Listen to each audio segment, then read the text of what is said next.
I want to start today's video off by saying thank you to all of our veterans. As many of you know, today is Veterans Day, and I just want to thank all of you for your service, your commitment, and your sacrifices.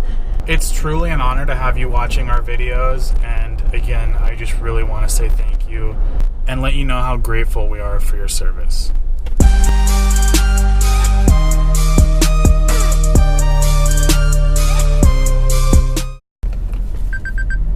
I wonder what Michael wants. Hello? Hey man, so what's up? last night I was trying to do all-wheel drive donut since it was the first rain, and I broke an axle. Oh shit. So yeah, we're gonna have to repair it today. Alright, well I'm just leaving Elk Grove, so I'll see you in like 40 minutes. Okay, cool. Alright, later. Yeah. Well, I guess that changes our plans for the day. So I just got to Michael's house. It's raining. I wasn't really planning on rain. The forecast last time I checked, it was just supposed to be overcast. So I threw on my Carhartt and we're gonna go play in the rain. Don't you just love how it starts pouring when you get here and we have to load the car up onto the trailer? No, card. I don't know if you'll be able to see it, but... Tell us more. We're hanging out in a parking lot and it started pouring, and my buddy said, "You won't try to do all-wheel drive donuts?" And I got kind of pressured into doing it, tried it, and so one of the things with the car is I can't turn off traction control because it thinks the bags are blown. I decided to do the 350Z mod, which is you disconnect the ABS block, because then it won't put any pressure to the brakes. And it kind of worked until the axle broke. I cranked the wheel all the way to the left, so that probably didn't help because it was just like full lock, and I just dumped the clutch and it started to spin and it just like started knocking. Yeah. I was like, shit, did I just break the ABS sensor on this wheel? Because it sounded like a wire was hanging down and it was hitting the wheel. It didn't really like sound like metal. I thought I broke the ABS sensor until like I really listened to it. I'm like, no, that's an axle. And I got underneath and you can tell the balls are inside the boot and shit. So it just like disintegrated the like joint. Yeah. Oh. Yeah. So we're going to load up the car into the trailer. It'll be interesting with the two of us because it does not drive with just one axle blown. And then we're going to go to the auto parts store and pick up the axle I ordered this morning. Take the car to the shop and hopefully fix it and be able to drive the car today. Alright, so we got it all loaded up. It wasn't too bad with the two of us. Yeah, we kind of just like got it going straight and then just hoped, prayed. I said, "Aaron, hold it." And then I went to the back once it wasn't rolling backwards, and then I got on the back and we both kind of pushed it. How much does this car weigh? 4,200 pounds. 4,233 to be exact. Ugh. Luckily we had a hill working with us in the driveway over here. But the 6,500 pounds is kind of pushing the Tahoe's limit, so I'm excited to see how it does. So just got to the shop. It was nasty on our way here, but we've got somewhat sun now, which whatever. We got Michael's car here. We're back here. He's got a light out. I think that's just somewhat of our wiring. For some reason, I have absolutely no lights at all. So I don't know if we tripped a breaker or what, but this is not gonna work. All the shit in the fridge. Yeah, there's no power on this side of the shop. Light comes on. But this is on that same fucking circuit.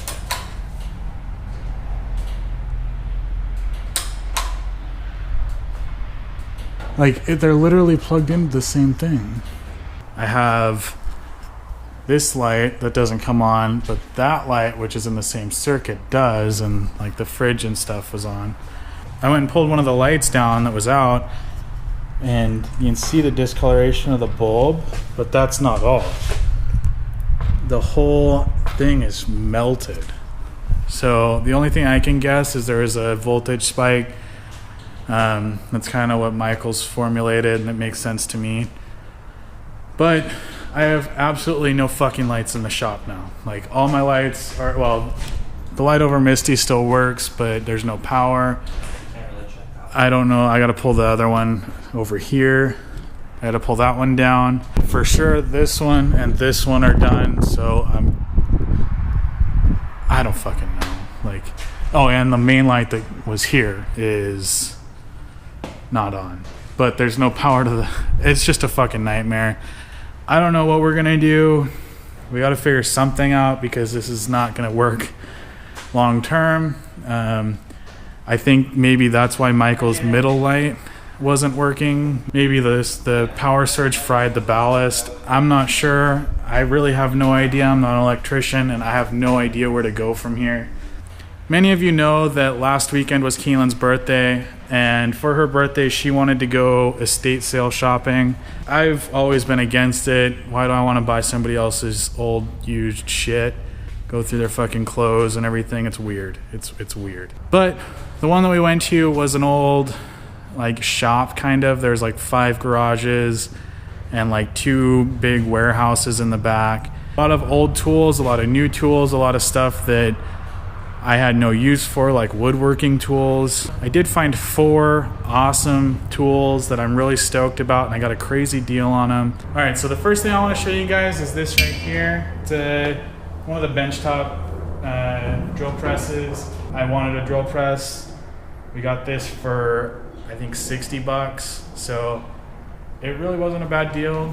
The second thing I want to show you guys is this hydraulic press. It is the little guy from Harbor Freight, but we got it again for like $60, so that's significantly cheaper, and it came with everything except for the plates that you like press onto. The third thing we got is a porta-power. I feel like this is going to be useful, especially in like drifting, because you can kind of use it to straighten frames out and everything. And having this, if we like blow through or like clip a wall or something and it fucking bends in, like the tube front, tube rear, or whatever, this will help. For the most part, it's solid, ready to go. This was $70, so a little more than I really wanted to pay for it, but it was still more than half off. And then the fourth thing I wanted to show you guys is tire machine. This thing is an FMC 7600. It was produced from 1993 to 1996 and sold by Snap-on and other big tool providers.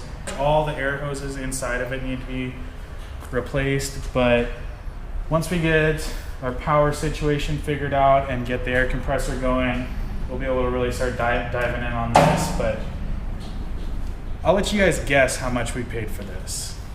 Like, comment below and let us know what you think I paid for this. After figuring out what this was, I looked it up on eBay, and one in pretty much this same condition, like with all the rust and the bends and fucked up sheet metal, it was like $1,200 shipped. So I found a lot of cool stuff at the estate sale, and quite frankly, I'll be willing to go again as long as it's a similar kind of sale. But I'm super pumped about the tire machine. It's something that we've talked about for years, and it's always been like one of those like distant dreams. Well, yeah, super out of our budget. We're talking a low budget, cheap ass one is $1,000. New. You don't really find these used anywhere unless you know somebody with one. So to find this, and actually Kaylin was the one who found it. I walked right past it and she said, "Hey babe, what's that?" And I was like, "It's a fucking tire machine, man." Like, so thanks, babe.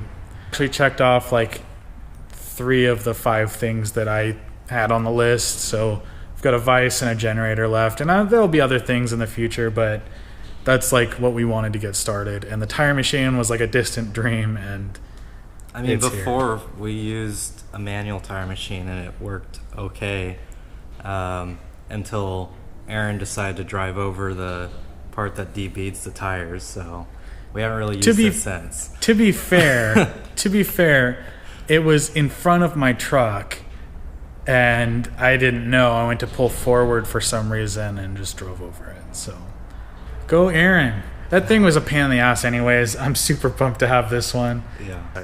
I'm very excited that we got this. Trying to figure out a place to put it is going to be the most difficult thing.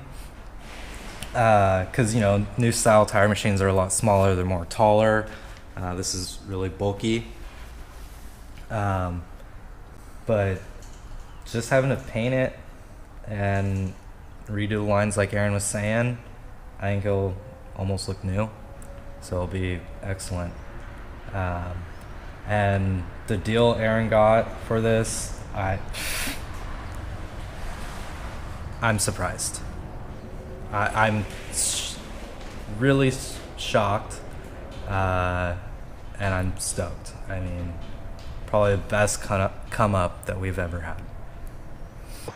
It's getting really dark inside the shop really fast. The landlord isn't here yet, and so I can't really talk to him. Not like that's gonna really resolve anything right now anyways.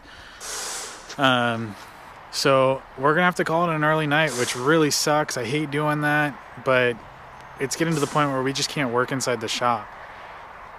It is 5 o'clock right now. We still normally would have another 4 hours at the shop. It's really disappointing that this is an issue right now. We will resolve it, but I don't know when. It might be a couple weeks. Man, we've got one light there. One light there of the 1, 2, 3, 4, 5, 6, 7, 8, 9, 10, 11, 12, 13 lights that we have in here. There are 2 working, 3 working. Like, that's a smaller version of the spider that was in... Look at that motherfucker, dude. Oh my god, no! Take that.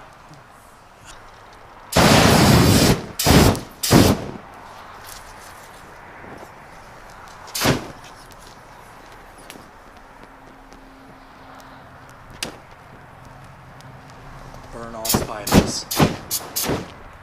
So that's a penny next to it. I mean, I guess it's not really that big, but it's pretty fucking big. Pretty fucking big. We're back at Michael's house, and we're getting the computer and everything set up so that we can edit.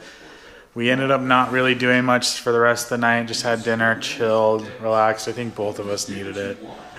Good night, everybody. Thanks for tuning in. We'll come back at you tomorrow with probably the same exact shit we did today. Good night.